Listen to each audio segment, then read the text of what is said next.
Good morning.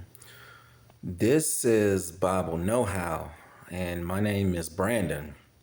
And in today's video, I want to talk about how we, as followers of Jesus, how we are in this world, but not to be of this world, how we are to be separate from this world in our ways and our thinking, just in general. So let's jump right in. Today, well, in today's world, I don't think it takes much for anyone to see how chaotic our world is. And I have a pretty wild imagination. And sometimes I like to think, if there was a being from another planet that came down to our planet, what would that being think of us humans and how things are going in this world? And what would that being think of just everything in general? Sometimes I wonder because, again, it doesn't take much to look around and see that our world is chaotic, see that humans are lacking in so many ways in so many areas. And, we live in this world. So, of course, it's difficult to not be affected by this world. But we are not to be like this world. As a matter of fact, I want to read something in Matthew chapter 5. I want to read chapter 5, verses 13 and 16, and then talk about it. In Matthew 5, verse 13, it says, "You are the salt of the earth, but if the salt should lose its taste, how can it be made salty? It's no longer good for anything but to be thrown out and trampled under people's feet." And in verse 16, it says, "Let your light shine before others so that they may see your good works and give glory to your Father in heaven." All right, so that's straight from the Lord Himself, how we are to be in the world, but not of it.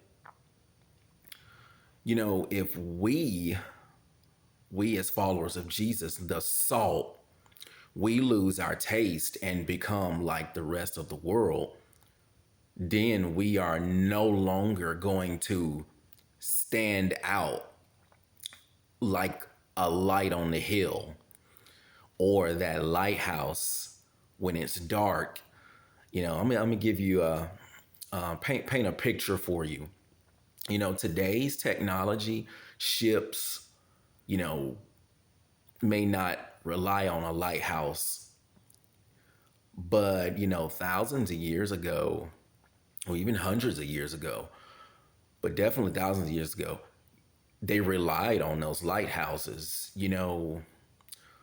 When ships were on the sea and it was dark, or if there's a storm and they didn't have that beacon, that lighthouse,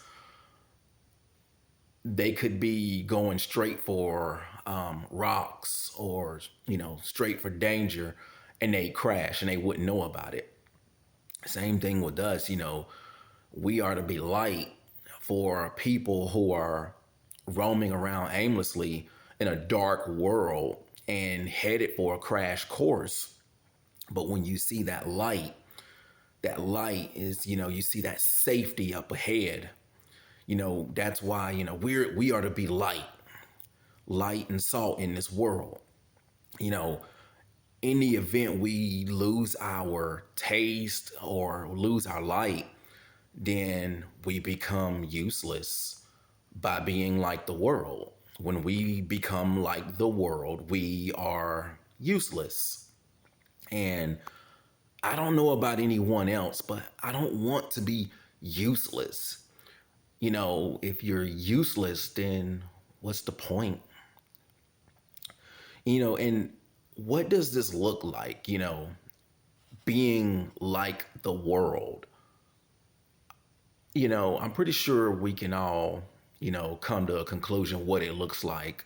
But I will say what it looks like, when the world winks at sin and tries to get you to go along with sin, that's being like, obviously, that's being like the world. When the world says something is okay, but God and his word is against it, that's being like the world.